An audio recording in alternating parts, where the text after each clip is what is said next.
ধীরে ধীরে লম্বা হচ্ছে এসআইআর আতঙ্কে বাংলায় মৃত্যুর তালিকা।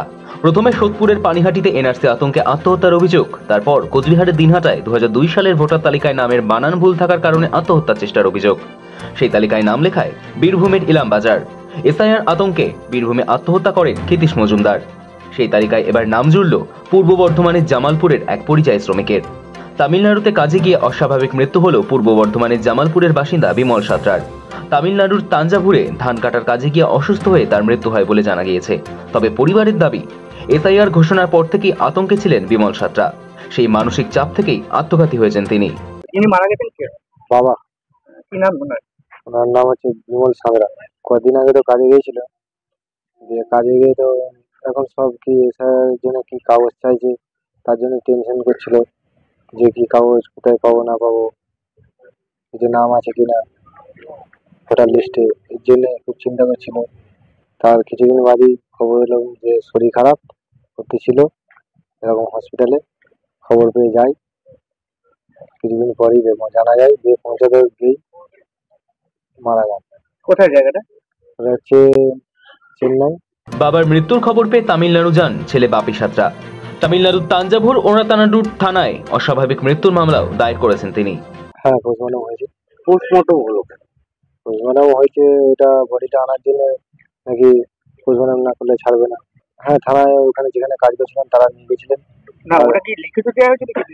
না, ওনারাই কি পোস্টমর্টমের জন্য একটা লিখিত করেছিলেন, সেখানে সাইন করেছি। পরিবারের অভিযোগ, সম্প্রতি কেন্দ্রীয় সরকারের তরফে এসআইআর ঘোষণার পর বিমলবাবু খুব চিন্তায় পড়ে যান। তার সব নথিপত্র ঠিকঠাক আছে কিনা, ভবিষ্যতে কোনো সমস্যা হবে কিনা, এই নিয়ে তিনি প্রচন্ড ভয় পাচ্ছিলেন। তামিলনাড়ুর তাঞ্জাভুর মেডিকেল কলেজে চিকিৎসাধীন অবস্থাতেই তার মৃত্যু হয়। পরে প্রশাসনের উদ্যোগে বিমল সাঁতরার দেহ বিমানে কলকাতায় আনা হয় এবং সেখান থেকে গাড়ি করে জামালপুরের নবগ্রাম ওড়িশাপাড়ায় বাড়িতে পৌঁছে দেওয়া হয়। শনিবার এলাকায় তার দেহ পৌঁছতেই কান্নায় ভেঙে পড়েন পরিবার ও প্রতিবেশীরা।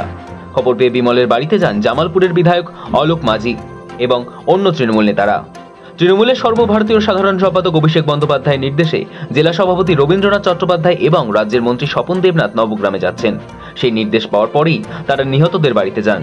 সেখানে তারা বিমলের পরিবারের সঙ্গে দেখা করেন এবং তাদের সমবেদনা জানান। আমাদের সর্বভারতীয় সাধারণ সম্পাদক অভিষেক বন্দ্যোপাধ্যায় তার পরিবারের কাছে যাওয়ার জন্য আমাদের জেলা সভাপতি রবিবাবুকে বলেছেন, আমাকেও ফোন করেছেন, আমরা দুজনেই এসেছি। আর এর জন্য দায়িত্ব নির্বাচন কমিশন।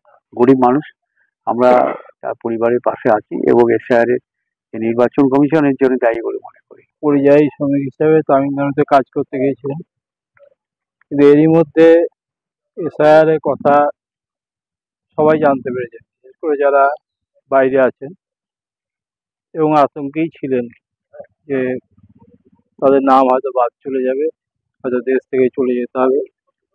এই চিন্তার মধ্যেই তিনি আত্মহত্যা করেছেন। হ্যাঁ, পোস্টমর্টম রিপোর্ট কি বলছে? পোস্টমর্টম রিপোর্ট বলেছে যে উনি বিষ পান করে আত্মহত্যা করেছেন। রাজ্যে একের পর এক এসআইআর এর মৃত্যু, এর জন্য মূলত নির্বাচন কমিশন এবং বিজেপি দায়ী। অন্যদিকে বিজেপি এই দাবিকে সম্পূর্ণ ভিত্তিহীন বলে উড়িয়ে দিয়েছে। পাল্টা বিজেপির উত্তর, কেউ অসুস্থ হয়ে মারা গেলেও তারা এখন এসআইআর কে দায়ী করছে। এই মৃত্যুর সঙ্গে এসআইআর এর কোনো যোগ নাই। এসআইআর এ কোনো মানুষ মরবে না। এসআইআরটা কি যে এসআইআর এ মানুষ মরবে? এগুলা কোনো অন্য কোনো কারণ আছে, হয়তো সে মারা গিয়েছে।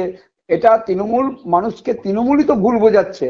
প্রত্যেকটা মানুষকে তৃণমূল একটা আতঙ্কের পরিবেশ সৃষ্টি করছে।